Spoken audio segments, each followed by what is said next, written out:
그걸 왜 거부합니까? 죄 졌으니까 거부하는 겁니다. 제가 하라는 걸 하십시오. 여러분 이거 다 거짓말인 걸 아시죠?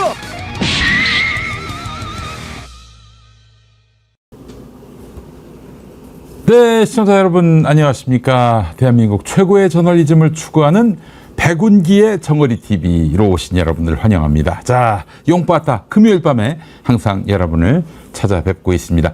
자, 지금 때가 때이닌 만큼 오늘 이분을 안 모실 수가 없었습니다. 급하게 모셨는데, 아이고, 때마침 또 이렇게 저에게 시간을 내주신 고마운 최고의 연사 신인규 변호사님 어서 오십시오. 아, 예, 안녕하세요. 네. 반갑습니다. 우리 신인규 변호사님 이준석 전문가로 또 굉장히 정평이 나 있는데 지금 이준석 개혁신당 전 대표로 지금 불길이 번지고 있는 명태 스캔들. 아하. 네, 명태 스캔들. 명태균인데 균을 떼고 명태 스캔들. 요즘 정말 장안의 대화제입니다. 그래서 오늘 이 명태 스캔들에 대해서 소상히 짚어보고자 우리 신인규 변호사님을 거의 모시다시피 했습니다. 아유, 들어오시죠. 아닙니다. 빨간 양탄자로 밟고 오셨죠? 아, 예, 다 밟고 왔습니다. 아유, 너무 감사합니다. 네, 그래요. 우리 신인규 변호사님은 요즘 모든 방송에 거의 다 나오다시피 하십니다. 지상파와 유튜브를 종횡무진하시고 또 보수와 진보를 넘나드는 그런 또 다양한 스펙트럼에서 아주 공정하고 또 정의로운 평론을 해주시는 분으로 잘 알려져 있습니다. 예, 우리 신인규 변호사님.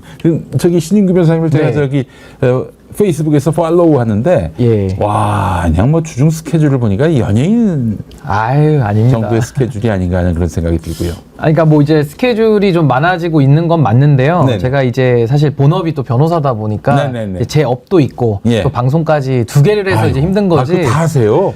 일단은 여건이 되는 범위에서는 지금 성실하게 하려고 열심히 노력은 하고 있습니다. 어느 하나 시원찮게 하실 분이 아니기 때문에 와, 업무의 중압감이 상당할 거다 이런 생각도 들고요. 최근에 특히 지금 명태균 녹취 파문 이 건 때문에 여기저기 불려다니시면서 많은 또 이렇게 질문도 받으시고 또 명쾌한 답도 주시고 그러는데 다른 무엇보다도 이준석 전문가, 이준석 의원보다도 이준석 의원을 더 잘 아는 분으로 이렇게 정평이 나 있는데 과거에는 그래도 동지적 관계였던 걸로 알고 있어요. 한때는 이제 지도부 생활을 같이 했기 때문에 네네네. 사실은 이제 대선 국면에서는 이제 대선을 같이 치렀던 이제 그런 당 대표로 제가 일단은 당시에는 이제 모시고 일을 했던 제가 대변인을 지냈으니까요. 근데 이제 대변인 임기가 종료되고 나서는 다들 아시겠습니다만은 제가 이제 송파구청장 제가 경선에 나갔다가 떨어졌고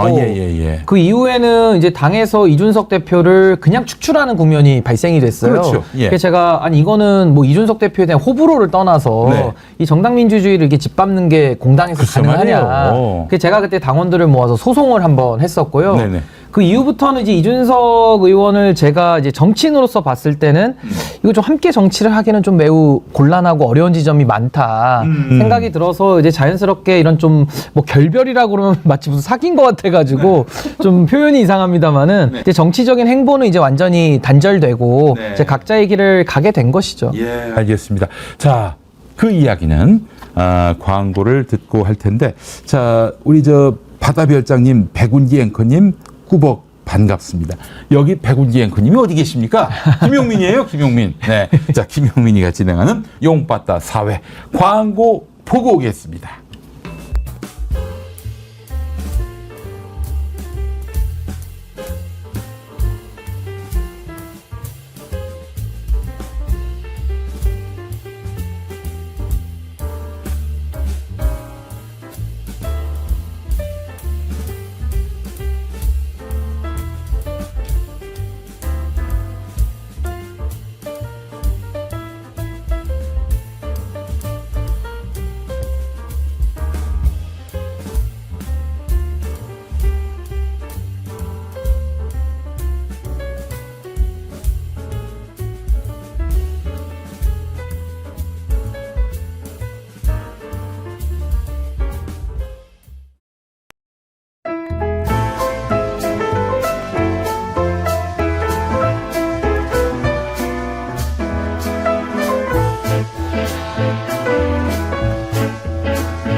네, 여러분 아로마 커피 많이 사랑해 주시기 바랍니다. 또한 우유 한 방울이 들어가지 않은 특허받은 국내산 쌀 100% 아이스크림 나이스크림도 여러분 많이 사랑해 주시기 바라겠습니다. 자, 정어리몰에서 만나실 수가 있습니다.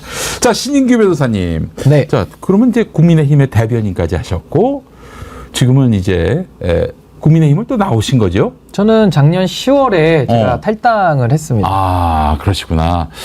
그러면 이준석 대표하고 같이 정치를 하셔도 좋을 텐데 어떤 점에서 이준석 대표하고는 이 정치적으로 연대하기는 좀 어려운 분이구나라고 생각하셨어요? 아, 그때 이제 사실은 창당을 앞두고 뭐 정치는 세력이 하는 거기 때문에 사실 저도 제가 힘이 모자르다면은 누군가의 힘을 좀 모아서 같이 정치를 해야 되겠다라는 생각을 가지고 있었는데 사실 이준석 의원과는 제가 그 정치 철학의 면에서 너무나도 큰 간극을 좁힐 수 없을 만큼의 큰 차이가 있었습니다. 대표적으로 어떤 게 그게 있었습니까? 뭐냐면 이준석 의원은 일단 철학 자체가 없어요.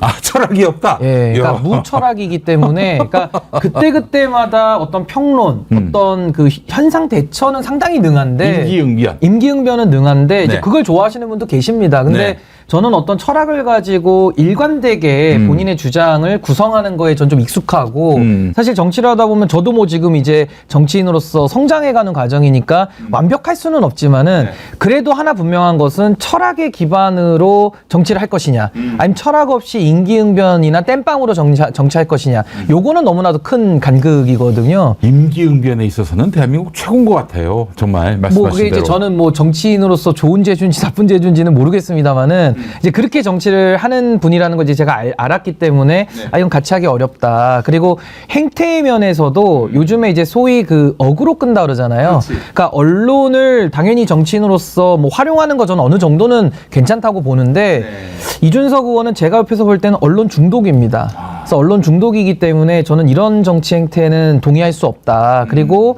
마지막으로는 이준석 의원 스스로의 말을 제가 빌리자면 본인을 선거 중독자라고 얘기하거든요. 아, 그래요? 그러니까 선거 중독자라고 얘기하는데 뭐든지 중독되면 좋은 게 아닙니다. 좋은 게 아니고 선거 중독이라는 의미를 제가 풀이를 해보자면 이기기를 위한 정치를 하는 겁니다. 근데 이제 저는 이기기를 위한 정치보다 더 중요한 것은 그럼 이겨서 뭘 할 거냐. 그걸 기반으로 이기는 것도 필요한 것이지 단지 이기는 것만이 목표가 된 정치는 전 하고 싶지 않다. 그러니까 이 부분이 저랑은 건널 수 없는 간극이라 그럴까요? 그래서 저는 이준석 의원은 그 길을 지금 가고 있는 거고요. 저는 제 길을 가고 있는 겁니다. 신인규 변호사님 말씀을 종합해 보면은 뭐 여러 가지 정치적 뭐 잔기술이라는 표현이 그분께는 별로 이렇게 예의 바른 표현은 아닌 것 같지만은 왜 정치를 하는지에 대한 철학이 없다. 이건 굉장히 중요한 것 같아요. 사실은 민주당 쪽에서도 보면은 정치 왜 하니? 너 대통령 왜 되려고 하니? 라고 물었을 때 멋있게 보이기 때문에 이렇게 얘기하는 분들이 있어요. 뭐 한 자리 하고 싶다 이런 사람들이 많죠. 그렇게 하면은 멋있어 보이기 때문에 이런 분들이 사익 추구형 정치인이거든요. 근데 왜 정치를 하는지 공동체를 위해서 또 우리 사회 약자나 소수자를 위해서 그들의 그 권익을 대변하기 위해서 다 함께 행복해지고 또한 번영하는 그런 세상을 추구하기 위해서 정치하는 분들, 이런 분들은 철학이 있는 건데 이준석 대표에게는 그게 보이지 않는다는 말씀, 대단히 중요한 지점을 짚으신 것 같아요. 예, 그런 정치인들이 부직이 있습니다, 정말. 근데 이제 이준석 의원 같은 경우는 뭐 오늘 이제 아무래도 주제다 보니까 자주 등판을 합니다만은 굉장히 그 스타성을 가진 사람이기 때문에 사실은 어떤 스타 평론가나 어떤 스타로서 대중의 관심을 먹고 사는 연예인이나 이제 이런 게 좀 어울리지 어떤 공동선을 추구하면서 상대를 적으로 보지 않고 그러니까 상대와 건강하게 경쟁하면서 뭐 스포츠로 비유하자면 스포츠맨십을 가지고 서로 승복하고 어떠한 결과물을 만들어내는 그러니까 전 이제 이거를 문제 해결형 정치라고 하는데 이준석 의원은 문제 해결엔 관심이 없어요. 근데 이제 문제 발굴은 잘합니다. 그래서 저는 발굴에만 그쳐가지고는 국민들이 장기적으로는 저는 허탈해질 수밖에 없다라는 생각을 늘 해서 뭐 같이 가기는 어려웠습니다. 저는 사실은 이제 정치적 스펙트럼으로 보자면은 전혀 우파가 아닌데 뭐 좌파라고도 볼 수 있을 텐데 왜 좌파로 신인규 변호사님이 안 오셨나 하는 그런 생각이 좀 들긴 하는데 그 얘기는 또 이따가 하도록 하고 지금 가장 큰 관심사는 명태 스캔들입니다. 예. 명태균 녹취 이게 트리거인가? 이종호처럼 개인의 어떤 과실성 허풍으로 넘겨질지 이것도 너무 관심인데요. 자, 어제 이 녹취가 나왔습니다. 뉴스토마토에서 이제 공개를 했는데 핵폭탄급이다. 이제 핵폭탄급 폭로가 될 것이다라고 장성철 그 공론센터 소장께서 말씀하셨는데 너무 일방적인 명태균 씨의 주장만 있어서 김건희 여사의 발언이 나오기를 기대했던 그런 또 뭐 하다못해 텔레그램 메시지가 나오길 바랐던 분들에게는 좀 이 정도는 좀 약한데 하는 그런 생각을 가지신 분들이 많이 계시더라고요. 어떻게 보셨어요? 근데 저는 뭐 장성철 소장님의 그 핵폭탄급이라는 이야기 자체가 반은 맞고 반은 틀리다고 봐요. 그러니까 왜냐하면 내용으로만 보면 대통령이라고 할지라도 현직 대통령이라고 할지라도 선거에 개입한다라는 것은 민주주의 파괴의 중대 범죄거든요. 그렇죠. 그러니까 박근혜 대통령 처벌 사례도 있고요. 그걸 또 처벌한 사람이 윤석열 대통령 당시 검사 시절인데 이게 참 아이러니인데 근데 어찌 됐든 간에 대통령이 해도 그 정도의 나라가 뒤집어질 범죄인데 이걸 만약에 대통령 측근 특히나 대통령의 배우자인 영부인이 이걸 했다라고 하면은 이거 세상 뒤집어질 일인 건 맞죠. 그래서 그 장성철 소장님의 핵폭탄급이라는 것은 반은 맞는데 왜 반은 틀렸냐? 뭐 말씀하신 대로 김건희 씨의 목소리가 나오기를 기대하신 분들께는 아니 좀 싱겁다 이렇게 생각하실 수도 있는데 저는 결코 그렇게 생각하진 않습니다. 왜냐하면 이미 드러난 증거만으로도 김건희라는 사람이 공천에 개입했다라는 것을 추정할 수 있는 증언은 나온 거거든요. 그렇죠. 그러니까 명태균 씨의 입을 통해서 본인의 육성을 통해서 2022년도 5월달, 그러니까 1차 공천 개입이고요. 2024년도 2월달 2차 공천 개입인데 이 두 가지 전부에 걸쳐서 여사에게 정보를 듣고 여사에게 보고하고 여사와 직접 전화를 하면서 공천까지 논의했다라는 간접 사실까지는 튀어나온 거기 때문에 전 이것이 앞으로 빌드업이 되면서 조금 더 증거들은 보강될 수 있다. 그러나 이 혐의 자체는 너무나도 중대한 중대범죄이기 때문에 전 핵폭탄급 평가는 뭐 틀린 건 아니다. 저는 그렇게 생각합니다. 저는 사실 어제 그 뉴스토마토 보도가 가벼운 문제가 아니다 이런 생각에 좀 더 비중을 두고 싶어요. 특히 이게 원래는 당 공천기구에서 재작년이 되겠군요. 2022년 6월 지방선거와 함께 치러졌던 국회의원 재보궐선거에서 창원 의창에 김영선 후보가 나갈 수 없는데 김영선 후보를 자기가 대통령을 다그치듯이 이렇게 막 요구를 해서 명태균이 윤 대통령이 그걸 받았다라고 얘기한 거 아니겠습니까? 그게 이제 어제 육성에 그대로 다 나온 거고요. 그거를 명태균 씨는 부정 안 하죠. 그렇죠. 뭐 이제 앞으로 명태균 씨가 지금 뉴스토마토를 뭐 고소했다라고는 하는데 그 고소의 내용 자체가 뭐 이거 자체가 허위다 이런 얘기는 아닌 것 같고 왜 자기랑 김건희 씨랑 문자 주고받은 건데 왜 그걸 김영선이라고 얘기한 이런 게 허위다라고 주장하고 있어서 이거 어찌 보면 더 심각한 발언이야. 그렇죠. 근데 그 내용에 대한 지금 부인은 아닌 걸로 보이기 때문에 결과적으로 지금 이 공당에 그러니까 국민의힘이라는 공당의 대통령의 권력의 손이 깊이 개입했다. 그것이 윤석열 대통령 혼자 손이든 아니면 김건희 씨와 손을 맞잡고 개입을 했든 어쨌든 외부의 개입 자체가 드러난 건 사실로 보여집니다. 대통령하고 대통령 부인이 개입한 것이 이제 드러났고 이걸 부정하지 않고 있어요. 명태균 씨가. 아니 그리고 이건 부정이 어려운 게 일단 김영선 전 의원이 공천이 된 게 사실이기 때문에 그러니까요. 이건 뭐 부인할 수가 없는 결과값을 가지고 있다 이렇게 봅니다. 게다가 또 오늘 SBS가 낮에 보도한 거에 따르면은 이번 2024년 22대 총선에서 공천관리위원한테 김건희 팔면서 나 공천 주라고 그랬던 거 아니에요? 김해로 또 옮겼으니까. 예. 네. 그런 보도까지 나온 정도면은, 야, 이거는 지금 드러난 현상만으로도 이건 좀 대단한 사건의 그 어떤, 일부분이 빙산의 일각이 드러난 것이다라고 볼 수 있는 거예요. 예.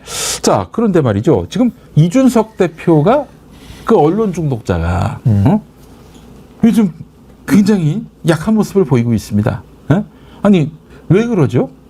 아니, 지금 뭐 드러난 거 보면은 이준석 대표는 어찌 보면은 본인은 이제 그 개혁신당 비례대표 안 준다 이렇게 선을 그었기 때문에 이 사건과 관련해서 뭐 이렇게 크게 개입이 되거나 혹은 뭐 본인이 스캔들의 뭐 중심에 들어서거나 그럴 일은 없어 보이는데 왜 이렇게 약한 모습을 보이는 건지. 근데 이게 사실 이준석 의원만 이상하거나 의아한 반응을 지금 보이고 있는 것이 아니고요.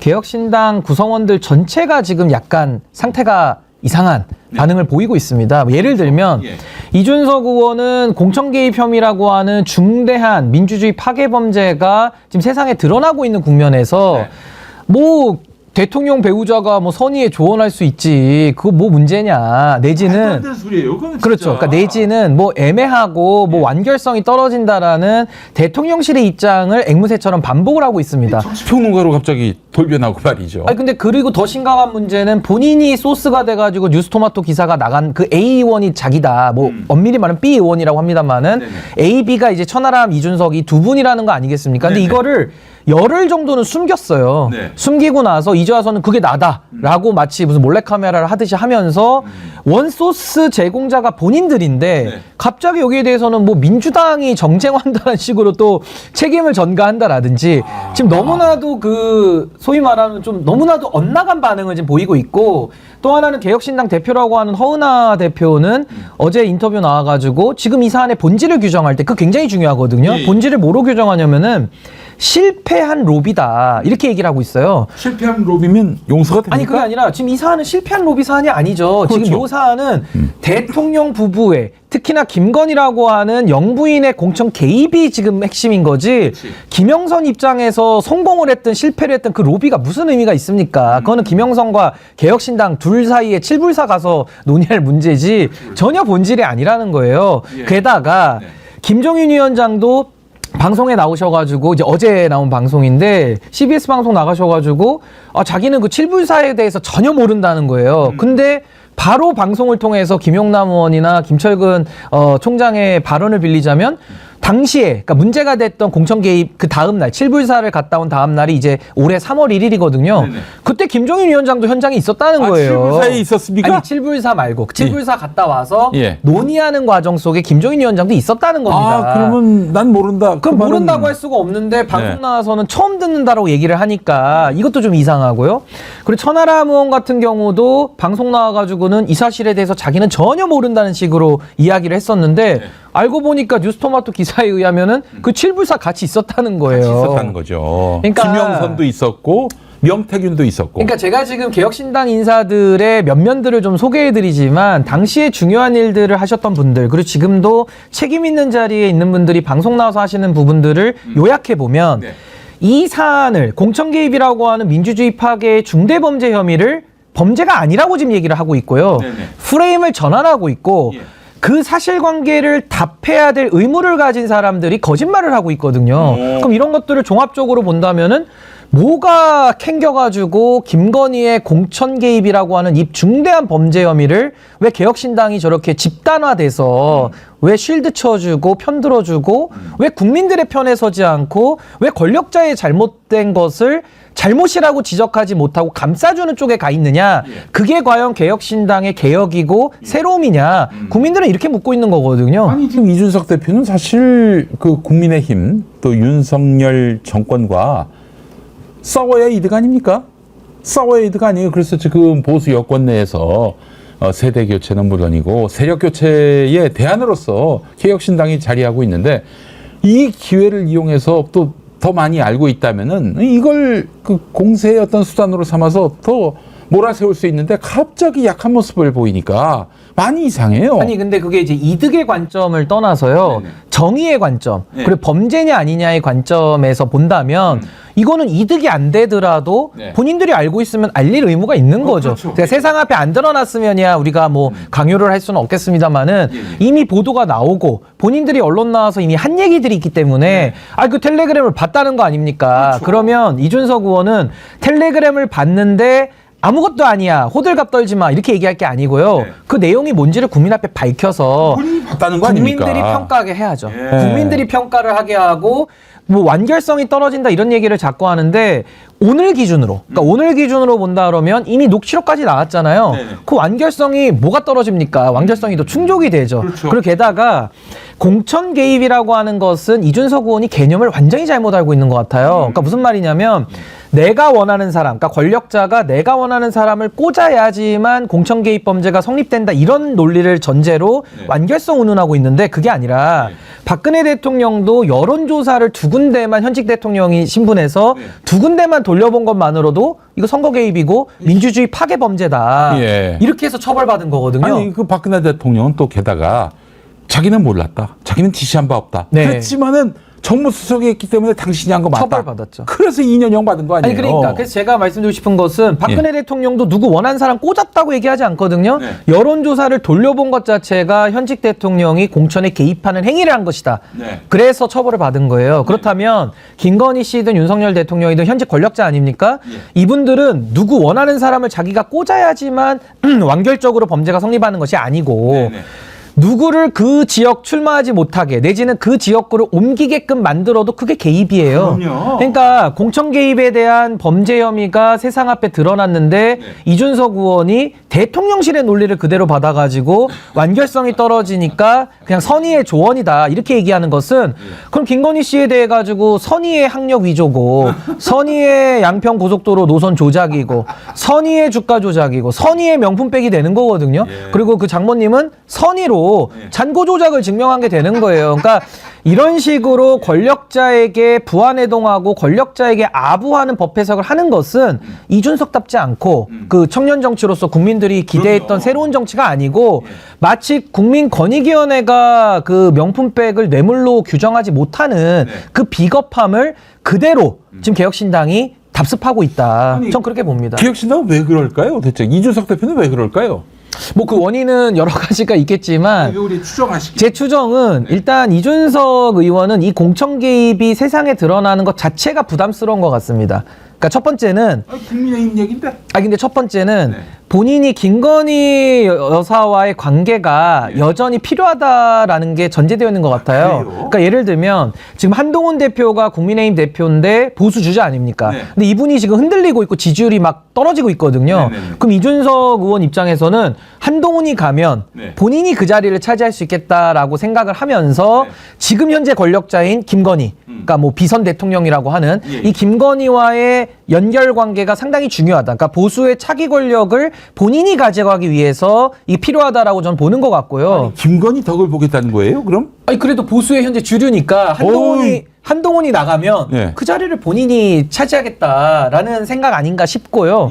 또 하나는 지금 10월 달에 공직선거법 그 시효가 만료됩니다. 10월 10일 날 6개월이기 때문에 총선부터 6개월이 지나면 시효가 만료되는데 현재 이준석 의원은 그 민주당에 의해서 고발이 돼 있는 상태인데 경찰에서는 무혐의를 냈어요. 근데 그건 경찰의 의견이고 그렇습니다. 근데 상당히 이게 법정형이 높고 이준석 의원의 케이스는 제가 볼 때는 다른 케이스와 비교를 해보면 이거는 기소되고 처벌되고도 남는 사안인데 여기에 대해서 검찰이 처분하는 것을 지금 기다리고 있기 때문에 이 부분이 좀 신경이 쓰일 수 있다.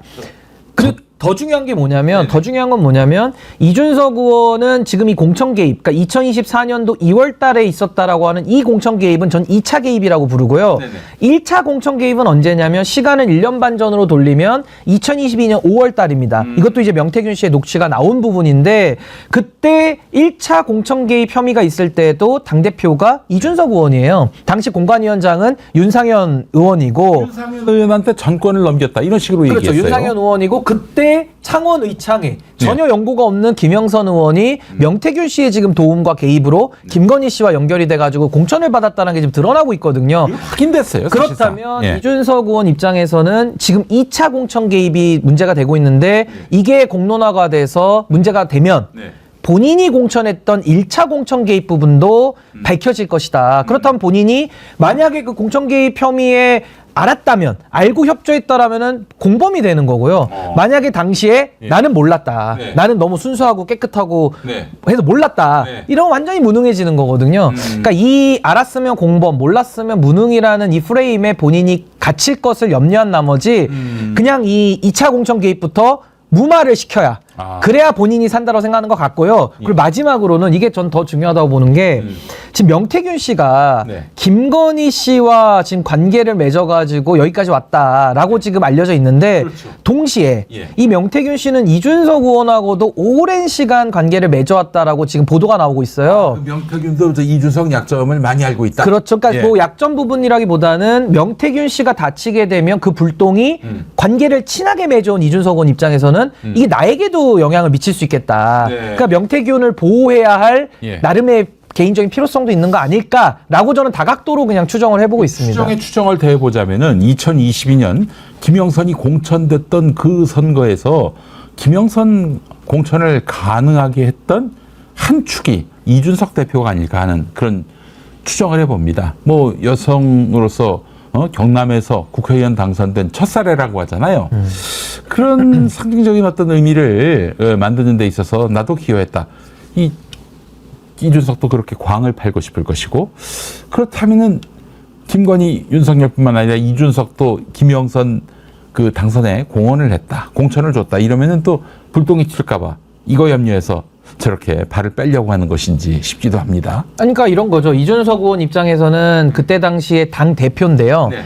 2022년도 예, 5월 달입니다. 그렇죠. 예. 당 대표인데 이준석 의원이 늘 입버릇처럼 얘기하는 멘트가 있어요. 그게 뭐냐면은 대선과 지선을 모두 승리한 당 대표인데 나를 어떻게 이렇게 토사구팽할 수 있느냐, 이 얘기를 늘 하거든요. 그렇죠, 그렇죠. 그러니까 대선과 지선의 승리의 책임이 본인에게 있다라는 겁니다. 그러니까 자기 주도하에 예. 공천했다는 거예요. 예. 근데 지금 공천 개입 혐의로 들어가 보면은 이준석 의원이 여기서 또 발을 빼거든요.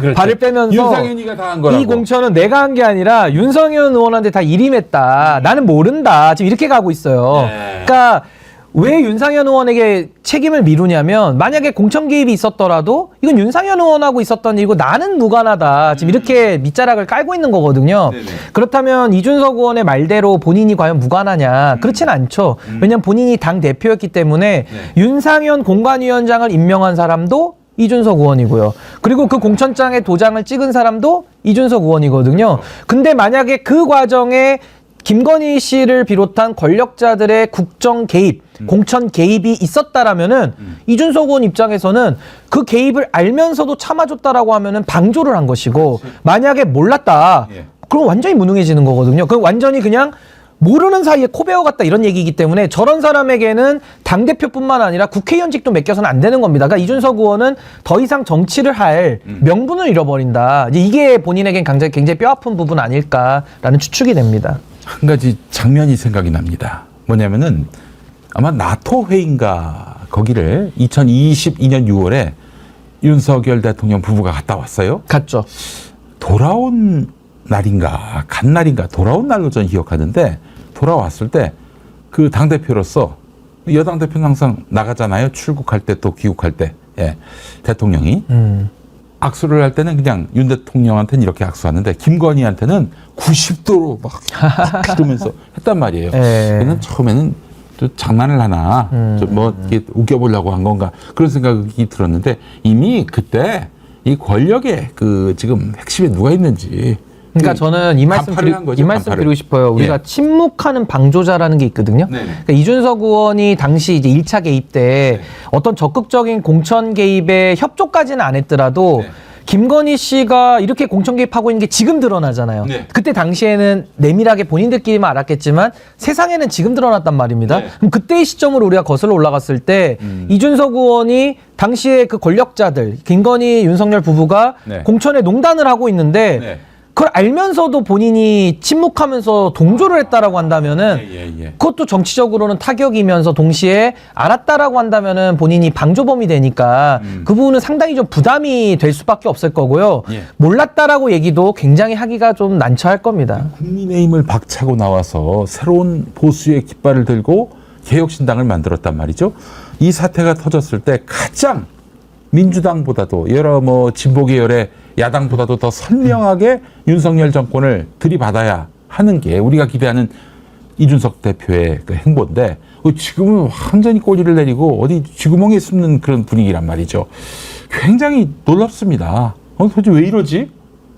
싶어요, 진짜. 예, 그래서 야, 이거는 뭔가 좀 약점이 잡혀 있는 게 아닌가. 아니 근데 그런 그 전에도 생각도 들고요. 저는 개혁신당을 분류할 때 이 당이 원래는 이낙연 대표랑 손잡았다가 깨진 당이거든요. 그렇죠. 예. 그러니까 사실은 민주당과 국민의힘 분들이 다양하게 섞여 있는 상황인데 이게 정체성 분류를 여당으로 해야 되냐 야당으로 해야 되냐 아니면 무슨 제3의 무슨 기준을 또 달아줘야 되냐 상당히 좀 애매한 스탠스였던 건 맞는데 결국 개혁신당의 당 대표를 지냈고 사실상의 구심점은 이준석 의원이거든요. 네. 근데 이준석 의원이 김건희 씨 관련돼서는 이번에 공천 개입 사건도 굉장히 지금 권력의 눈치를 보는 마치 그 권익위가 하듯이 네. 그 짓을 똑같이 반복하고 있고 과거의 명품백 수수 국면에서도 특검이 필요 없다라는 입장을 냈었어요. 그러니까 이준석 의원은 김건희 씨의 중대범죄 혐의들이 나올 때마다 특검할 필요 없다. 그러니까 그냥 뭐 앞으로 잘하면 된다. 항상 이런 논리였거든요. 그러니까 쉽게 말하면 김건희의 변호사들이 해야 될 말들을 이준석 의원이 늘 해줬어요. 그동안 쭉. 쭉 해줬죠. 그 이준석 의원 입장에서는 본인이 가진 스피커의 크기나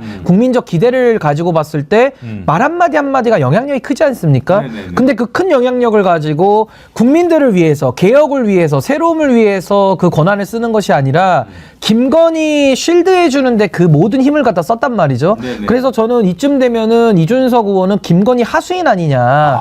그러니까 김건희의 하수인으로 볼 수밖에 없는 정도의 본인이 그동안에 지금 국회의원 배지 달고 한 일은 김건희 감싸준 것밖에 없거든요. 그러니까 이 부분에 대해서 국민들이 의구심을 갖는 건 매우 당연하다. 그러면 개혁신당 전체적으로는 당신들이 혹시나 야당이 아니라 범여권 아니냐. 그러니까 국민의힘으로 회귀를 원하는 범여권 아니냐. 이런 의문도 저는 따라붙을 수밖에 없다. 왜냐하면 말로만 설득할 수는 없잖아요. 행동이 중요하기 때문에 저는 행동 자체는 김건희 하수인에 지나지 않는다. 저는 그렇게 봅니다. 그 명태균은 어떤 사람입니까? 알고 계시기로.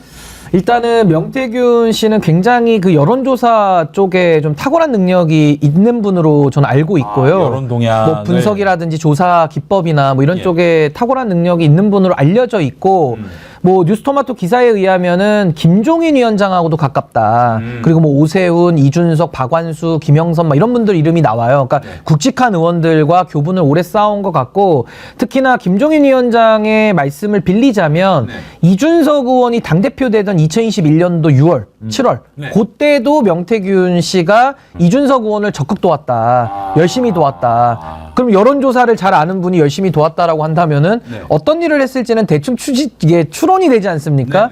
그래서 저는 명태균 씨가 사실은 이준석 의원을 발판으로 정치권에 저는 깊숙이 더 들어왔다라고 보고요.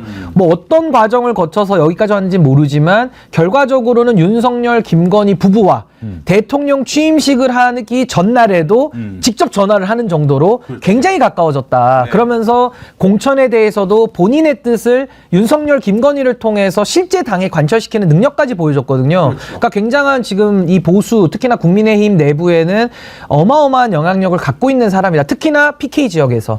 요거는 핵심인 것 같습니다. 그 안진걸 민생경제연구소장이 오늘 저한테 해준 얘기인데 그 국민의힘 중진 의원한테 그 명태균 씨가 나 몰라요?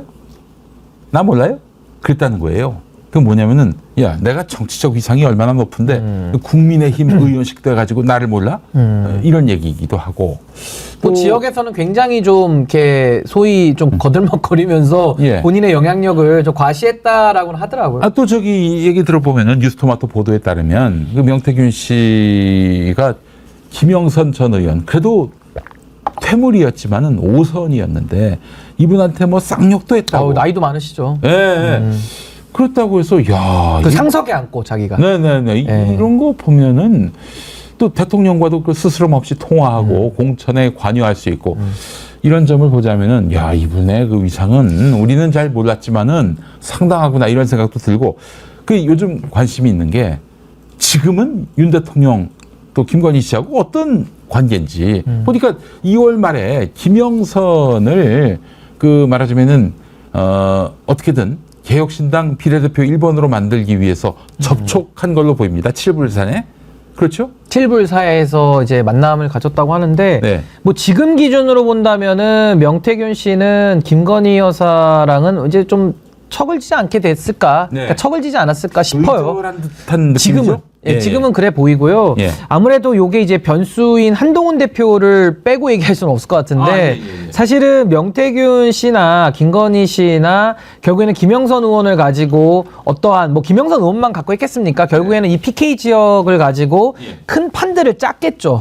그리고 그때 당시에 중진 의원들이 국민의힘 중진 의원들이 지역구를 이동하기도 했었고요. 아마 그런 판들을 짰었던 것 같은데 이게 이제 한동훈 비대위원장 체제가 되면서 한동훈 비대위원장이 원래는 윤석열 대통령의 최초 판단은 오랜 검찰 후배고 당에도 내 덕으로 들어갔고 그럼 자기 말을 따를 줄 알았는데 시가발이가 되기를 바랐을 거예요. 근데 막상 들어가고 나니까 뭐 공천할 때마다 그 장애물처럼 삐그덕거리고 시비가 걸리니까 윤석열 대통령 입장에서는 심지어 김건희가 이미 다 이제 공천 주기로 다 교통 정리가 됐는데 와가지고 근데 한동훈이 회방하는 거죠. 그 짠탄을 지금 다 부정하고 말이죠. 예, 그래서 그때 가장 대표적인 장면이 그 주기환이라는 이제 지금 유암코 감사로 갔던 대통령의 그 후배 수사관인데 이분을 원래 비례대표의 순번 높이 주라고 했는데 그게 이제 안 통하니까 당시 이철규 의원이 막 항의하는 기자회견도 하고 했어요. 친윤들이. 그러니까 친윤들이 공개 반발까지 하고 이랬기 때문에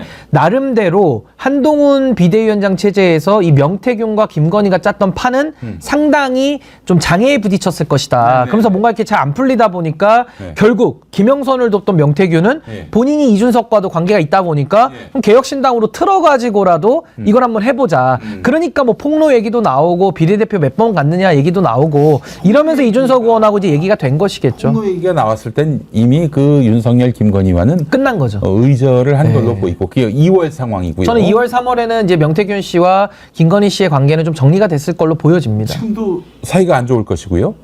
뭐 지금도 안 좋겠죠. 뭐 특별한 계기가 더 있지는 않았으니까요. 명태균 씨가 그 나하고 김건희하고 대화를 나눴다 이렇게 지금 주장하고 있잖아요. 그러니까 그 말은 내가 폭로할 게 많다 이런 얘기 아닙니까? 그렇죠. 예.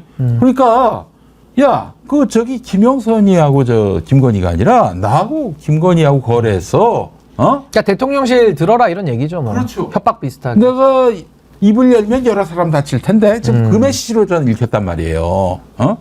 그래서 야 이게 명태균이 어떻게 그 노선을 정하느냐 이 굉장히 노련한 사람이거든요. 아 이분이 능력이 그래도 그 동안에 뭐 좋은 능력으로 발휘된 건 아니었지만은 그래도 나름의 정치력을 갖고 있는 사람이기 때문에 앞으로도 이렇게 만만하게 볼 분은 아닌 것 같습니다. 뭐 뉴스토마토를 상대로 해서 뭐 소송 건다 이거 다 제가 봤을 땐 쇼 같고 결국에는 대통령실을 압박하고 있는 것 같다라는 생각이 들고요. 사실 2월에도 대통령실 압박하려고 그 뭐 김건희와의 문자를 뭐 개혁신당에 넘기려고 했던 거 아니겠어요? 근데 이게 지금 문제는 뭐냐면요. 명태균 씨가 뭐 어떤 위상을 갖고 있든지 내지는 지금 김건희 씨와 어떤 관계이든지 간에 지금 윤석열 대통령 지지율이 20% 아닙니까? 갤럽 기준으로. 근데 이게 이제 앞으로 10%대로 빠진다는 게 거의 중론이거든요. 그렇다면 지금 저도 방금 들어오기 전에 속보를 봤는데 JTBC 속보로 김영선 전 의원과 명태균 씨가 금전 거래를 했다는 거예요. 6,300만 원. 그러니까 김영선 의원으로부터 6,300만 원이 이제 명태균 씨로부터 갔다라는 이제 정황을 포착해서 지금 창원지검에서 수사를 한다라는 그 기사가 나왔거든요. 그러니까 대통령실에서 답을 한 셈이군요. 그러니까 저는 결과적으로 명태균 수사 들어가는 거야. 나의 답변이 이러하니까 나의 답변을 그렇게 받아들여. 아니, 그러니까 이제 그렇게 볼 수도 있지만은 결과적으로 지금은 통제불능 상태에 왔다고 볼 수도 있죠. 그러니까 검찰을 대통령이 지휘해서 명태균의 입을 막는 거일 수도 있겠지만 또 반대로 얘기하면 지금 이 보수 내부에 벌어지고 있는 이 콩가루 난장판이 이준석까지 다 껴서 완전히 이제 콩가루 아닙니까? 난장판인데 통제불능의 상황으로 지금 빠져들어가고 있는 거 아닌가라는 쪽으로 저는 좀 더 무게중심을 둬서 보고 있습니다. 그러면 저 사태가 어떻게 흘러갈 거라고 보세요? 예측 불허죠. 예측 불허. 전 예측 불허라고 보고요. 여기서 또 중요한 게 뭐냐면 지금 한동훈 대표가 뒷짐지고 웃고 있지 않습니까? 뒤에서 웃는 게 보여요. 이 국면에서는 지금 한동훈 대표가 상당히 포인트를 많이 딸 수 있는 부분이거든요. 그렇죠. 예를 들면 김건희의 공천 개입을 결국에는 막아낸 사람이 지금 골키퍼 역할을 한 사람이 한동훈이 되는 겁니다. 사실은 개혁신당이 왜 그걸 거부했을까 생각했을 때 뭐 내용이 별거 없다 이런 얘기하지만 실제로 그거를 만약에 받아가지고 김영선이를 1번 주고 그걸 폭로를 하면은 덕은 한동훈이 다 볼 거라는 한동훈이 잘했다 그러죠. 이런 평가를 받을 수 있기 그리고 때문에 개혁신당은 수전물이 개혁이냐 이렇게 나오겠죠. 글쎄 말이에요. 네. 그런 상황이 될 거기 때문에 그래서 안 받은 게 아닌가. 나름대로 개혁신당도 노련하게 이 상황 판단을 해서 공천을 안 준 게 아닌가 이런 생각을 해봤는데 하여튼 뭐 한동훈이 지금은 웃으면서 뒤에서 팔짱 끼고 보고 있는 것 같습니다. 아니 그래서 저는 아까 검찰이 움직이는 부분도 사실은 지지율이 떨어지다 보면은 검찰도 대통령이 임기 초처럼 통제할 수는 없거든요. 그럼 검사들도 각계의 판단을 가지고 이제 움직이는 건데 저는 그 연장선상 속에서 김영선 전 의원과 명태균 씨가 합법적인 관계를 맺을 수는 없을 거예요. 뭔가 이렇게 불법적인 것들을 많이 공유하는 사이가 필연적으로 될 수밖에 없기 때문에 많은 불법 사실이 있을 거고 지금 검찰이 움직였다라는 것은 그들의 불법 혐의에 대해서 이제 수사가 들어가는 거 아니겠습니까? 그렇다면 명태균 입장에서는 더 큰 걸 터뜨릴 수가 있죠. 그러니까 왜 나 혼자 죽어야 되냐? 아니, 지금 같이 죽자. 수사가 들어왔어? 수사가 들어왔어? 지금 용산 날 좀 어떻게 한번 압박해 보시겠다. 내가 더 큰 걸 카드가 터뜨리겠죠. 많은데, 내 카드 알아? 몇 개 있는지, 어떤 내용인지, 뭐 지금 그러면 이렇게. 김건희 씨도 다칠 가능성이 높고 윤 대통령 당연히 다치고 그다음에 이준석 의원까지도 다칠 수 있고 더 넘게는 김종인 위원장까지도 다 같이 다칠 수가 있는 거죠. 명태균이 갖고 있는 키에 따라서. 명태균이 이 상황에서 한동훈한테 프로포즈를 하고 있는 건지, 뭐 그럴 수도 수건을 있고요. 흔들고 있는 건지. 근데 어차피 한동훈 대표는 이제 집에 갈 운명이기 때문에 이 보수가 전체적으로 지금은 예측 불허의 아주 난장판 콩가루 상태에 저는 빠져들어간다. 전 그렇게 봅니다. 지금 이 상황이 정말 이 통제 간단치 물론으로 않은- 봐요, 저는. 이게 권력이 지금 기반부터 그러니까 무너지는. 권력 누수죠. 그러니까 권력 누수인데 이 누수가 어느 정도 되면 막아요. 근데 누수가 전방위적으로 일어날 때, 그러니까 이걸 이제 우리가 보통 데드덕이라고 하는데 그렇죠. 윤석열 정권은 레임덕 없이 최초로 데드덕으로 바로 진입한 정부거든요. 레임덕이 없어요. 레임덕 없이. 아니 보통은 야구할 때 1루를 찍고 2루를 가야 되는데 여기는 바로 2루로 달려간 레임덕 없이 최초의 데드덕으로 진입하는 정부다. 예, 전 그렇게 봅니다. 야, 이거 그러니까 정말- 콩가루라서 이거는요. 네. 어떤 정치 평론가도 나와서 예측을 하면 그 사람 사기꾼입니다. 왜? 이런 일을 우리가 겪어본 적이 없거든요. 전 이거 전대미문의 대사태가 전 초래될 것이다. 특히나 보수 영역에서는 많은 저는 뭐랄까요, 새로운 내용들이 더 많이 나올 것이고 더 많은 물갈이가 전 보수 안에서 이루어질 수밖에 없는 운명 아닌가라는 생각이 듭니다. 그렇게 됐으면 좋겠습니다. 그렇게 됐으면 좋겠어요. 저는 사실 건강한 보수가 있어야 건강한 진보가 가능하다고 보거든요.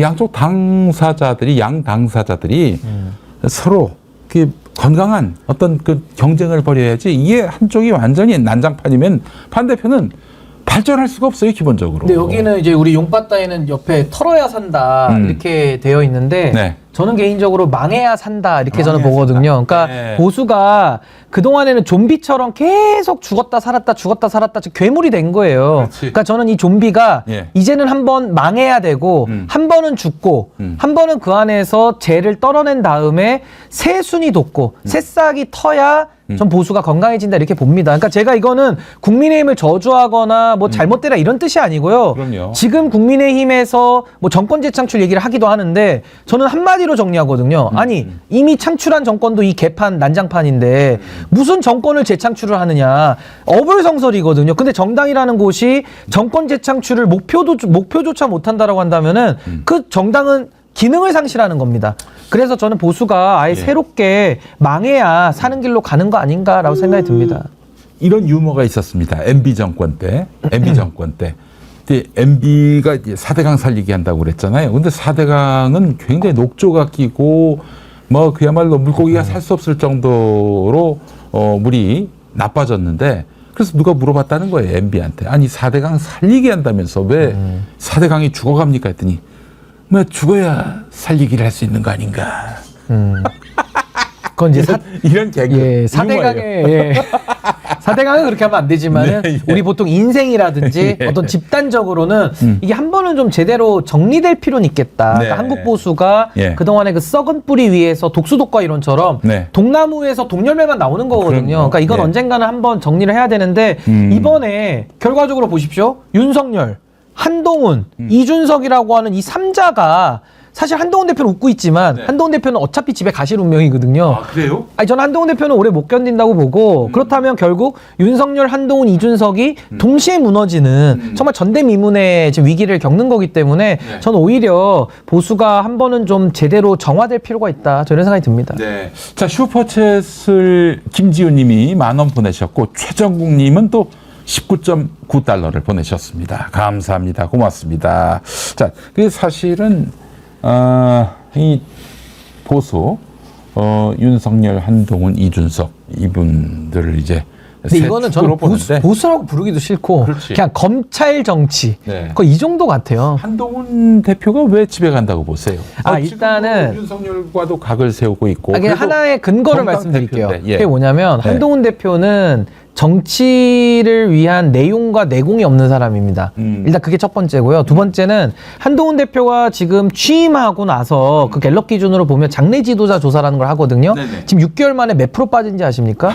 10%가 빠졌습니다. 10%가 빠졌어요. 10%. 예. 그 지금 14%거든요. 지금 거의 여론조사 보면은 더블 스코어예요. 아니 거의 그 한동훈 대표를 보면 어떤 느낌이냐면 그 역사 속에서 한동훈 케이스가 많았어요. 예를 들면 네. 고건 내지는 예. 뭐 반기문 그렇지. 내지는 김무성 네. 내지는 황교안 예. 그분들이 다 지지율 1위 달렸던 분들인데 하루아침에 소리 소문 없이 사라졌거든요. 무슨 말이에요? 저는 한동훈은 고건 총리의 발톱에 때만도 못 미치는 사람이다. 그러면 고건 총리도 집에 가셨는데 한동훈 대표라고 더 정치를 할 수 있겠습니까? 이준석 대표도 그렇고 그러니까 관료 정치의 전 한계라고 봅니다. 한동훈 대표도 그렇고 지금 자기 손에 피 묻히는 일을 안 하려고 하고 있어요. 항상 뭐 소인배처럼 예. 당장의 이익만, 당장의 손해만 천착해서 큰 정치를 못 하고 있단 말이죠. 아니 지금 솔직히 해서 한동훈 대표는 반윤이라는 이미지로 지금 당대표 된 거 아닙니까? 솔직히 얘기해서. 근데요, 한동훈 대표는 제가 왜 집에 간다 그랬냐면, 일단 검사 출신, 특수부 검사 출신이고, 윤석열 정권의 2인자 황태자 출신이잖아요. 그렇죠. 예. 근데 윤석열 정권의 황태자로서 성공한다라는 게 일단 태생적으로 한계가 있는 분이고, 이분이 관료 생활을 오래 했는데, 관료 중에서도 검찰이라는 관료, 우리 목사님 잘 아시겠지만, 이 검사 동일체, 완전히 수직적인 체계에서 자기 직속 상관하고 지금 당정 관계를 풀어나가야 되니까 안 되는 겁니다. 절대 안 될 거예요. 그렇다고 한동훈 대표가 무슨 정치적인 내공이 있거나 정치적으로 죽을 고비를 넘겨오면서 성장한 사람이 아니고 헬리콥터 맘처럼 엄마가 위에서 캥거루 맘처럼 키워줘가지고 반사체처럼 그냥 당대표 만들어준 사람이거든요. 철학 없기로는 이준석과 마찬가지예요. 더 없죠, 사실은. 더 없어요. 더 없고 사실은 당대표를 이렇게 쉽게 된 거는 이준석 의원보다 훨씬 쉽게 됐어요. 그렇지, 그러니까 내공과 내용이 더 없단 말이에요. 이준석은 그래도 10년 동안. 아니, 10년 패널이라도 하고 했지만 한동훈 대표 여기 패널에 앉혀보십시오. 동접자 수가 줄지 않겠습니까? 들을 내용이 없으니까. 내용과 내공이 없으니까. 그러니까 이제 아무래도 사진 화보 찍는 건 괜찮죠. 화보집 같은 거는. 그래서 저는 한동훈 대표가 참 죄송한 말씀이지만은 본인이 준비가 되지 않은 상태 속에서 집권 여당의 대표가 됐고 정치력을 발휘할 수가 없고 그 단적인 예가 최혜병 특검법 누가 발의하라고 한동훈 대표한테 아무도 얘기한 적이 없어요. 근데 본인이 하겠다라고 얘기해놓고 의원 10명도 못 모아서 발의조차 못하는 본인의 말 첫 일성조차 지키지 못하는 사람이 어떻게 정치를 더 하죠? 그러니까 저는 한동훈 대표는 뭐 더 이어가신다면 제가 할 말은 없겠지만 제 알고리즘과 제 공식에 넣어보면 이분은 그냥 고건, 황교안, 반기문 그 라인을 타고 지금 가고 있는 겁니다. 제가 볼 때는. 그 라인 타고 있는지도 모르고 하다가 아웃될 거예요. 그러다가 죽는 거죠. 정치적으로는 그렇게 저는 페이드 아웃이라 그러죠. 페이드 아웃이 된다. 지금 저 이재명 대표가 그 한동훈 대표한테 더블 스코어로 앞서고 있어요. 그 장래 지지도 조사로는 12% 차이, 갤럽 기준으로는 굉장한 차이가 지금 나고 있는 거죠. 다른 여론조사 중에는 뭐 거의 그 더블도 2배, 있고요. 2분의 1 정도 규모도 있고요. 참 그러니까 그거는 사실 이재명 대표 입장에서는 그래도 오랜 행정 경험을 기반으로 해서 정치를 오래 해왔고 그동안 검증을 여러 차례 거쳤기 때문에 의회 경험은 비록 처음이고 높은 지지율로 당대표가 또 쉽게 됐다고 얘기할 수도 있겠지만 그 내공과 내용을 무시할 수가 없죠. 근데 한동훈 대표는 뭐 공소장만 쓰던 사람이 와가지고 뭘 합니까? 정치가 쉽습니까? 정치가 무슨 공소장이에요? 그 쉽지 않거든요. 검찰이 한국 정치를 먹어버린 이 참 비참한 현실의 상징이죠. 아니 자기들이 영장 청구해가지고 압수수색으로 박스 떼기로 물건 실어올 때는 쉬웠겠죠. 강제력이니까. 근데 정치가 강제로 됩니까? 날로 먹는 날로 먹는 게 안 되는 거예요. 날로 먹는 명성이고. 아니 그 이 최혜병 특검법 또 김건희 특검법이 이제 결국 통과가 됐는데 뭐 보나마나 윤석열 대통령은 거부권을 행사할 것이고 국회로 돌아온단 말이죠. 어떻게 보세요? 우선은 윤석열 대통령의 이 반헌법적 작태에 대해서 비판하지 않을 수가 없고요. 이건 정말 저는 탄핵 사유에 해당한다라고 봅니다. 아니, 게다가 또 자기 마누라 건 아닙니까? 그렇죠. 자기 이익에 대해서, 그러니까 권력을 사유화해서 쓰는 그 전형을 지금 보여주고 있기 때문에 저는 권력 사유화의 극치라고 보고요. 그렇지만 윤석열 대통령한테 기대가 없으니까 뭐 탄핵도 국회가 해야 되니까 뭐 밀어두더라도 결과적으로 특검이라는 것은 결국 국회로 다시 공이 넘어올 수밖에 없는 건데 감사하게도 그래도 무기명으로 되어 있고 출석 의원의 3분의 2만 찬성을 하면 통과가 됩니다. 그렇죠. 그러면 출석 의원의 3분의 2라는 것은 모두가 다 앉았을 때 뭐 그럴 일도 거의 없지만 300석 다 앉았을 때 200표거든요. 그러면 그때 이제 8표 이상의 이탈표를 갖고 와야 국민의힘에서 그래야 이제 통과가 된다라는 이제 계산인데 저는 그렇게 봅니다. 결국 여론조사가 이제 이번 주는 갤럽이 안 나왔지만 이제 다음 주는 추석이 반영되고 김건희의 공천 개입 혐의가 반영이 돼서 나올 거거든요.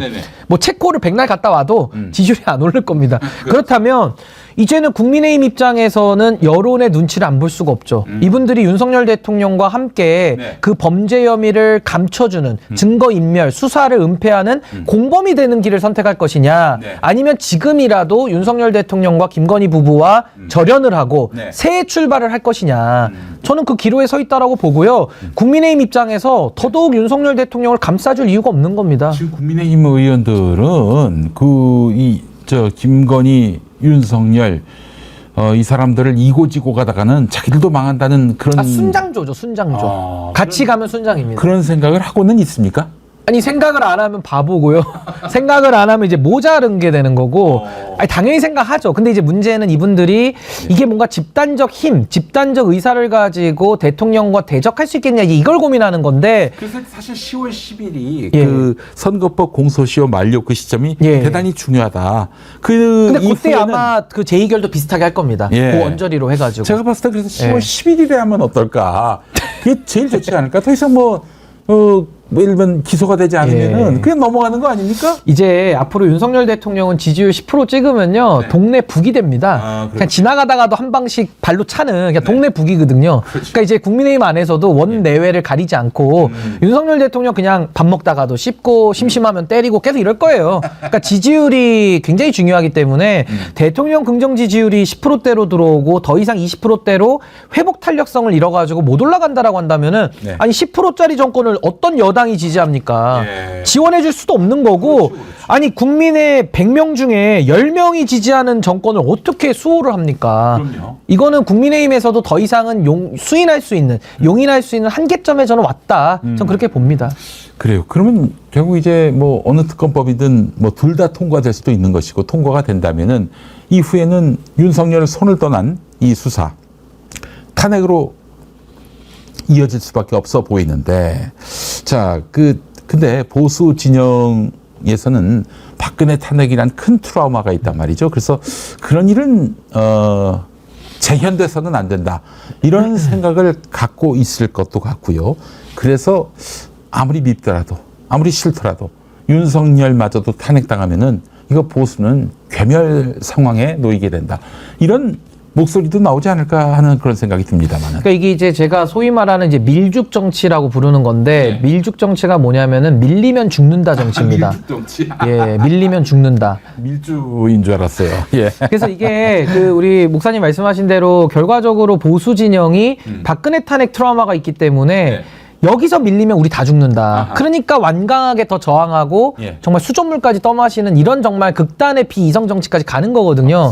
근데 국민들이 밀죽 정치를 아무리 국민의힘이 한다 그래서 그건 본인들 트라우마지 국민들하고는 아무 상관이 없는 그냥 개별적 트라우마거든요. 그러니까 저는 뭐 국민의힘이 그 트라우마를 스스로 극복해내지 못한다면은 계속 밀죽 정치를 할 것이고 계속 그런 식의 밀죽 정치를 하면서 국민의 정서와 괴리되고 유리된다라고 한다면은 국민의힘은 이제 그 과거에 자민련이라는 정당이 있었는데 했는데 차민년이 지금 소멸하지 않았습니까? 소멸했어요. 제가 알기로 16대 때 2.99를 얻어가지고 비례한석을 못 얻고 JP가 쓸쓸하게 이제 역사의 뒤안길로 정치는 허업이다 하면서 이제 물러나셨는데 이제 국민의힘 지금 108명 계시잖아요, 의원들. 예. 이분들 이제 정치는 허업이다라는 걸 배우면서 몸소 체험하시면서 영남 자민련으로 이제 축소되고 세력이 더 이제는 사라지는 그 역사의 뒤안길로 가는 아마 그 국면이 벌어지지 않을까. 그러니까 밀족 정치를 벗어나면 살고 좀 더 정치를 할 수 있는 거고요. 지금처럼 계속 탄핵 트라우마에 갇혀가지고 국민 여론 무시하고 자기들 하고 싶은 대로 하겠다 이러면은 국민들은 그들에게 맞춤형으로 예. 처분을 내려주셔야죠. 아니 사실은 총선 때 그렇게 괴멸적 타격을 입었는데 아니 그때 좀 반성하고 최소한 뭐 몸 낮추진 못하더라도 좀 자맹을 한다든지 그런 식으로 해서라도 이 성난 민심에 좀 수그리는 자세를 보여야 되는데 이것들은 말이죠. 뭐 윤석열, 김건희 누구랄 것도 없이 그냥 고개 쳐들고 말이죠. 야당한테 계속 거부권 행사하고 이번에 또 거부권 행사하면 24번째래요.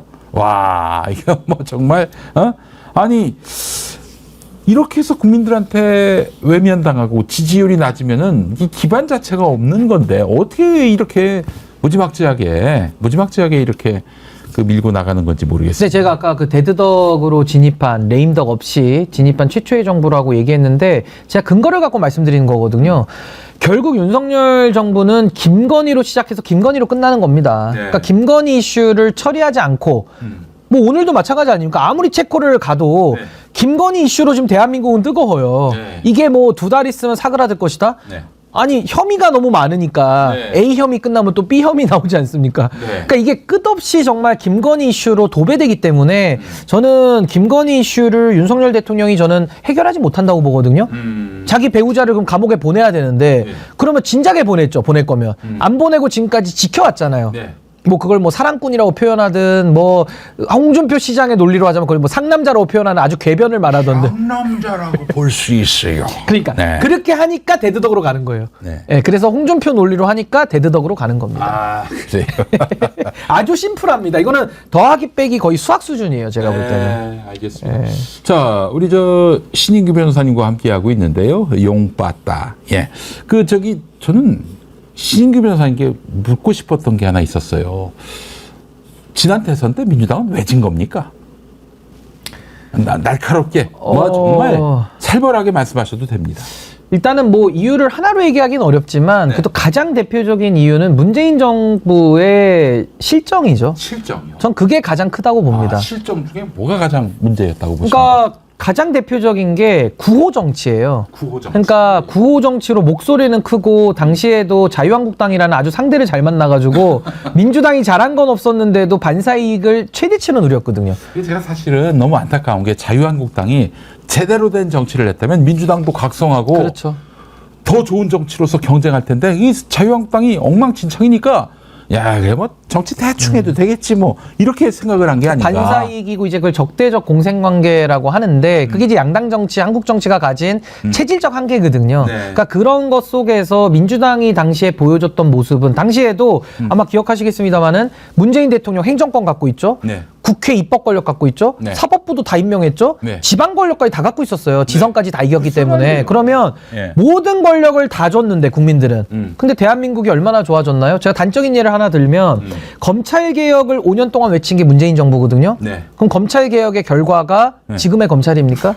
그리고 검찰 개혁의 결과가 윤석열 검찰총장에게 진영을 바꿔서 정권을 내주는 게 검찰 개혁의 결과값이거든요. 뼈 아픈 얘기입니다. 그러니까 이거는 사실 그 좀 돌이키자면 윤석열 총장 임명한 것도 문재인 정부고 그때 법사위에서 윤석열 좋다라고 만세를 부른 사람들도 민주당 의원들이고 그리고 윤석열 당시 검찰총장이 임기를 마치고 정치권으로 튀어나올 준비를 하고 있는데 근데도 문재인 대통령은 신년 기자회견에서 2달 뒤에 운명을 예감하지 못하고 문재인 정부의 검찰총장은 윤석열이다. 검찰총장입니다. 그리고 그랬었어요. 윤석열 총장은 정치할 뜻이 없다라고 나는 믿는다. 네. 이런 식으로 무능한 정치를 보여줬기 때문에 또 반년도 안 돼가지고 정치로 나갔어요. 아니 그래서 저는 문재인 대통령이 뭐 사람을 잘못 봤다. 그게 실력이고 그게 이제 인사죠. 그래서 저는 뭐 그것이 누적이 된 게 컸다라고 보고 또 하나는 젊은 세대들하고 이제 완전히 등을 졌던 캠페인. 너무 뼈 아파요. 그러니까 예를 들면 뭐 소위 말하는 지지하는 2030 세대들 뭐 수가 적다, 네. 뭐 별로 영향력 없다, 이제 이런 식의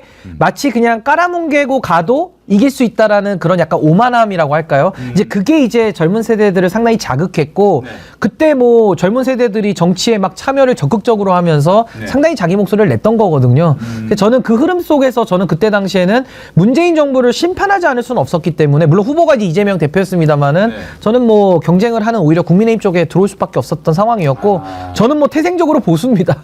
전 보수기 때문에 제도의 안정과 예. 제도의 단계적 개혁을 저는 원하는 사람이기 때문에 민주당이 이야기했던 여러 가지 개혁 아젠다에 저는 동의 안 되는 부분이 또 많이 있었습니다. 네, 알겠습니다. 그 젠더 문제도 사실 무시할 수 없는 사안이었어요. 뭐 당시에는 굉장히 뜨거운 이슈였고요. 네. 저는 이제 뭐 젠더 갈등 같은 경우도 아까 제가 이준석 의원 얘기할 때 좀 네. 말씀드렸지만은 문제 발굴에만 너무 집착해서는 안 된다. 결국 그냥 많이 문제 발굴한 그러니까 이슈예요. 발굴만 해요. 예, 그게 발굴만 문제예요. 하고. 그러니까 우리가 하나만 하면 안 되잖아요. 정치라는 게 종합예술이고 문제 해결까지 나아가서 네. 결국 국민들을 이롭게 하는 게 국민 전체의 공익을 우리가 높여야 되는 건데 저는 젠더 문제도 문제 해결의 관점에서 보면 우리 사회가 저는 답을 찾을 수 있고 네. 답을 찾아야만 한다. 저는 그 관점에서 해결을 하고자 합니다. 네, 알겠습니다. 다음 대선 전망은 어떠세요?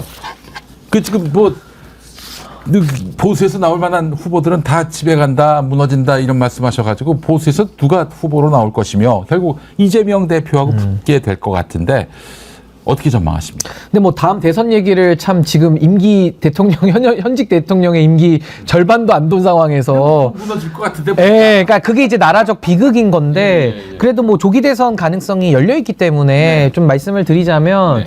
저는 결국은 시대 정신이라고 봅니다. 지금 이 시대 정신을 누가 온몸으로 받아 안느냐. 그게 이재명 대표일 수 있고요. 네. 또 뭐 우리가 지금 상상하지 못하는 누군가일 수 있습니다. 네네. 물론 저도 뭐 제가 자원해보고 싶지만은 나이가 안 되기 때문에 나갈 수가 없고. 40못 넘으셨어요? 예, 나이가 안 되고. 40 넘어야 대통령 저는 더 선거 준비를 해야 되는 것이고, 출마하셨습니다. 더 준비를 해야 되는 것이고, 예. 결과적으로 다음에 이 시대를, 다음에 지금 윤석열 정권의 이 정말 실패 중의 실패, 아주 뼈저린 정말 우리 국가적 비극 상황에서 네. 누가 이 시대 정신을 온몸으로 받아 안고 민심 속으로 들어가는 것이냐. 네. 전 거기에 달려있다라고 보고, 저는 현재 기준으로 보면은 이재명 대표가 가장 우위에 있다고 봅니다. 뭐 이제 일각에서는 뭐 사법 리스크 여러 가지를 얘기를 합니다만은 오늘도 보니까 검찰이 구형 2년을 했어요. 구형을 가장 세게 때렸더라고요. 근데 그걸로 구형 2년이 나올 수가 있나요? 좀 과도하죠. 매우 과도하죠. 근데 저는 이재명 대표가 현재 가능성이 가장 높은데 제가 예. 드리고 싶은 말씀은 가능성만 가지고 결과값이 도출되는 건 그럼요. 아니다. 예, 예, 그러니까 맞습니다. 결과값이라는 것은 결과적으로 나와야 결과값이지 가능성이 많았다가도 안 된 분들이 많거든요. 네, 그래서 저는 네, 네. 결국에는 누가 그 민심을 끝까지 끌어안느냐. 저는 거기에 모든 게 달려있다고 봅니다. 김건희가 대선 꿈꾸고 있는 것은 아닙니까? 마포대교 나온 거 보니까. 병원 가야죠, 그러면. 병원 가야죠. 약을 먹든지. 아니 그래 지금, 보여요. 예, 예, 그래 병원 보여요. 가야죠. 병원 가야 됩니다. 아니 지금 국민들이 보기조차 싫다 이렇게 얘기하는데도 막 나와가지고 그러니까 눈치가 없어도 적당히 없어야 되는데 네. 이거는 뭐 공감 능력을 떠나서 네. 그냥 여론을 읽는 능력 자체가 결여된 상태 아닌가. 그냥 뉴스 몇 개만 봐도 본인에 대한 이 부정적 여론을 알아야 되는데 네. 뭐 뉴스도 안 보고 산다면 할 말 없지만은 예. 정말 뭐 김건희 씨가 뭐 지금도 대통령 놀이 하고 있는데 무슨 더 권력에 대한 걸 갖겠습니까? 저는 그 마포대교 나와가지고 막 이렇게 이러고 사진 찍는 거 보니까 네. 야 이게 대권 꿈꾸고 있구나. 실제로 저기 용산 쪽에 레이더를 예. 돌려보면은 예. 뭐 실제로 예. 힐러리 클린턴 얘기하면서 예. 자기가 그 역할을 할 수 있다는 식으로 얘기했다는 그런 풍문이 뭐 대선 나오면은 뭐 한 5%도 못 얻죠. 뭐 한 3%? 2%? 뭐 그 정도 얻지 힘으로 않을까요? 찍어내려서 국민의힘 후보가 되진 못하겠죠. 국민의힘이 정말. 그렇게까지 바보는 아닌 것 같아요. 제가 뭐 그거는 뭐 우리가 세상 일을 다 예견하고 알 수는 없지만은 네. 근데 그 얘기는 뭐 너무 나간 얘기라서 예. 아니 뭐 나오면 나오는 건 자유예요. 본인에게도 예. 뭐 피선거권이 있으니까 예, 예, 나오면 예. 돈만 쓰는 거죠. 뭐. 그 병원을 가보시길 추천합니다. 전 병원을. 그리고 지금 이 김건희 씨 모습 저 네. 마포대교 가서 지금 나오고 저 지금 있어요. 경찰들 앞에서 지시 내리는 거 네. 저거 많은 분들이 뭐 보도 못한 장면이다 보지도 못한 장면이다 이렇게 얘기하시는데 전 이 장면 많이 봤거든요. 저 북한에서 매일 하잖아요. 그 현지 지도를 김정은이 그 최룡해가 옆에서 매일 받아줬거든요. 수첩에. 여기는 지금 우리 경찰관분 여자분이 받아 적지만 않아서 그렇지 네. 몇 명만 받아 적고 있으면은 거의 이거는 뭐 김정은의 모습을 판박이로 지금 대한민국에서 지금 재현하고 있는 거 아니냐. 디올백 사건 넘겼겠다. 이제 다시 국민에게 존경을 받을 어떤 시간이 돌아왔다. 이렇게 생각하고 마포대교 나간 것 같습니다. 근데 정말 그날 이게 또 전주 손모 씨가 또 유죄 나왔잖아요. 그러니까 김건희 씨는 너무 의혹이 많아가지고 아 정말 뭐 답이 없어요. 받았다는 소문 있어요. 네, 의혹들이. 답이 없어요 지금. 예, 예. 이거 어떡하지? 그냥 빨리 특검 받고 여기 털어야 된다 돼 있잖아요. 빨리 범죄 혐의를 터세요. 빨리 털어야 됩니다. 현지는 힘들 것 같은데. 아니 뭐 거의 무기징역에 가깝게 나오지 않겠습니까? 변호사가 이런 아니 재판을 받아봐야 알지만 네. 지금 혐의가 보도만 낸 것만 봐도 네. 아니 최순실도 지금 30년 받아가지고 깜빵에 있는데 네. 김건희 씨는 국정농단으로 치면은 최순실이 오히려 더 아주 약소하게 한 것 같고 훨씬 규모나 질적으로나 훨씬 큽니다. 절대 봐주면 안 됩니다. 지금이야 지금 막 권세를 막 행사하고 그러니까. 그래서 저는요 그 네. 유시민 작가가 논리 크로시파인가요? 네. 그 연구 사면 네. 그 제도를 통해서라도 끌어내려야 된다 이런 얘기 하거든요. 이제 그 윤석열 부부가 권좌에서 내려오는 대신 형사적 책임은 안 형사 묻는다. 사면을 해주자. 뭐. 그러니까 논리 크로시파이라고 이제 그 과거에 있었던 네. 고대 시대나 중세 시대 때 왕의 목을 치면서 예. 이제 끌어는 내리되 예. 그 사후는 보장해주는, 살려는 주는 이제 이건데 전 이건 동의하지 않습니다. 지금이 누가 무슨 동의하겠어요, 고대 시대도 아니고요. 예. 아니 행위 책임의 원칙에 따라 책임을 묻는 거고, 아니 당장 탄핵이 불가능하다 그러면 임기를 기다려서라도 법적 책임 다 물려야 되는 거지. 네. 뭘 봐줍니까 봐주기는 말도 안 되죠. 그렇게 하지 않으면은 윤석열을 끌어내릴 수 없고 그러면은 우리가 3년을 더 가야 아니 그러면 되는데. 인내해서라도 그 인내해서라도 대한민국은 그때는 없을 것이다 이런 염려가 있는 것 아닙니다. 같은데. 대한민국은 아직은 버틸 수 있고 저는 인내해서라도 물론 저도 탄핵돼서 빨리 내려오면 좋다고 생각하는데 네. 그게 불가능하면 인내해서라도 예. 사법 처리를 해야지. 그걸 어떻게 봐줍니까? 네. 저는 그건 동의하지 않습니다. 그리고 사법 처리를 하더라도 저는 다음에 어느 정당에서 어느 정파가 권력을 잡더라도 예. 윤석열, 김건희, 한동훈에 한해서는 전 영구적으로 이거는 사면을 해줘서는 안 된다라는 대협약을 해야 된다고 봐요. 네. 어느 정권이 잡더라도 절대 사면해줘서는 안 됩니다. 한동훈의 혐의는 또 뭐가 있습니까? 뭐 한동훈도 그 윤석열 대통령하고 검사 시절에 뭐 나쁜 짓들을 많이 했다라고 알려져 있기 때문에 수사가 들어가면 당장 뭐 고발 사주라든지 이런 아니, 지금 것들. 댓글팀 얘기도 나오잖아요. 그러니까, 댓글팀 얘기도. 그러니까 지금 한동훈 대표도 무사하지는 못할 거예요. 근데 저는 뭐 다음 정권 열더라도 뭐 적폐 수사 또 하자 이렇게 주장하는 건 아니고요. 네. 책임을 물을 사람에게는 비례적으로 책임은 반드시 물어야 된다. 네. 그걸 무슨 적폐놀이 비슷하게 지지율 방어 차원으로 고려하면 절대 안 되겠지만 전 물을 책임은 반드시 물어야 된다 저는 그렇게 봅니다. 국민 통합 운운하면서 아, 이거 헛소리입니다, 헛소리. 뭐 확실한 범죄 혐의를 그냥 눈 감아주자 있을 수 없는 얘기입니다. 자, 여행자님 3만 원 감사합니다. 혹시 성이 여시고 이름이 행자는 아니겠지? 아니겠지. 예, 여행자님 3만 원 감사드립니다. 자, 그래요. 오늘 그 신인규 변호사님 모시고 정말 어떻게 1시간 10분이 갔는지 모르겠습니다. 용바타 사회 함께 마련했는데 저기 어떻게 광고 한번 좀 또 소개해드리고 이제 인사드리도록 하겠습니다.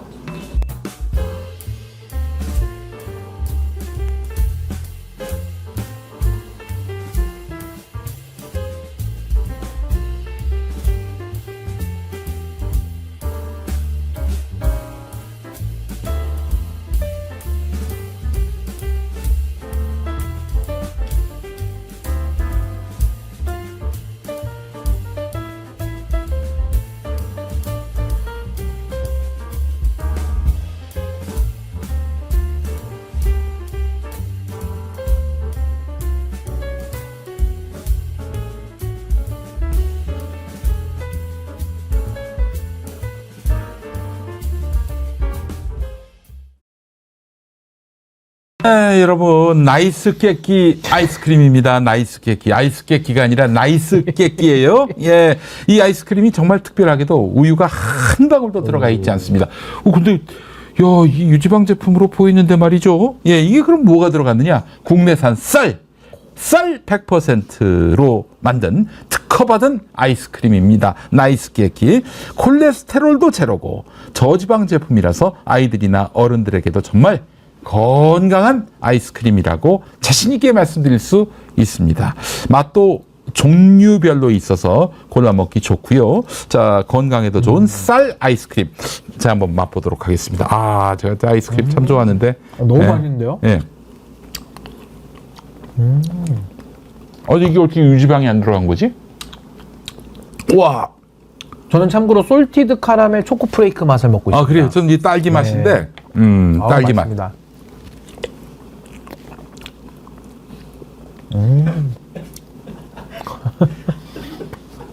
먹어야 한다. 너무너무 맛있습니다, 여러분. 와, 이거 저기 아이스크림 좋아하는데 이 뭐 당이 있다고 살쪘다고 못 먹는 분들을 위해서 너무 딱이네. 네, 나이스 깨끼.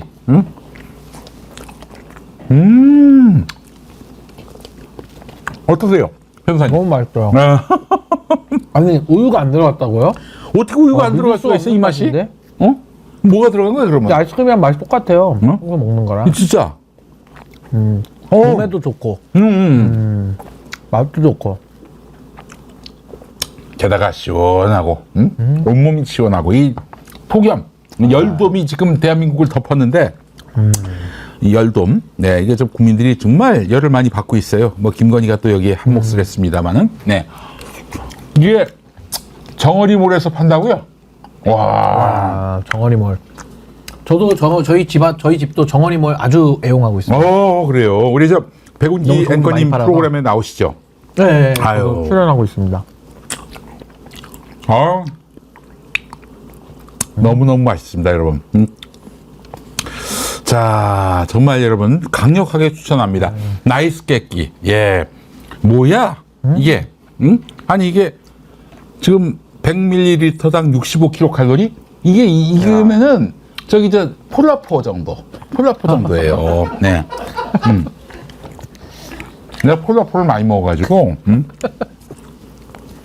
여러분 이거 어떻게 와 아이스크림하고 똑같아요. 맛이 똑같아요.